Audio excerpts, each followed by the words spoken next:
connaît les lois de ton entreprise, connaît la vision de ton église, connaît tout ce qui concerne ton église. C'est-à-dire que quand la Bible dit que le peuple périt faute de connaissance, c'est une vérité véridiquement vraie. Non, je te dis, parce que on ne s'instruit pas. Quand on est quelque part, on cherche seulement, si c'est le travail, tu cherches seulement ce qu'on te paye combien. On paye combien.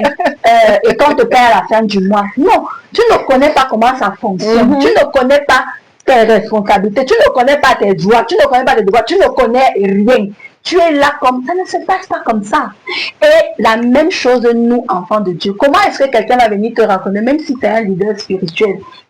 La parole de Dieu te dit tout. La parole de Dieu te montre tout. Mais combien alors connaissons la parole de Dieu? Combien connaissons la parole de Dieu? Il y en a, on a les versets fétiches qu'on aime. On se cantonne seulement à ça. Mais tu vas te faire avoir. Ton leader spirituel, il va venir te raconter tout et n'importe quoi.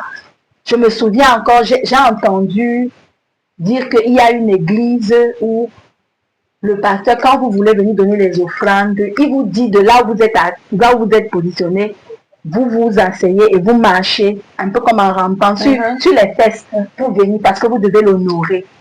C'est où? C'est écrit où?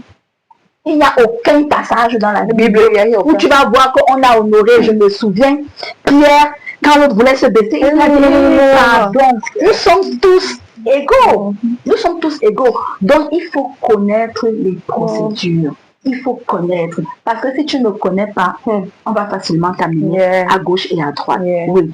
Et la troisième des choses, c'est qu'il faut savoir gagner du temps.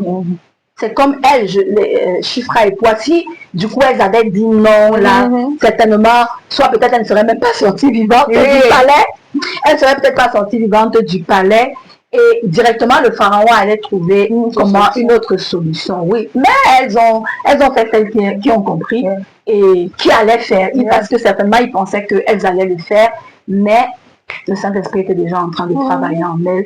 Et ça fait que ça a ralenti, ça a ralenti. Un Moïse est né. C'est ça. Exactement, un Moïse est né.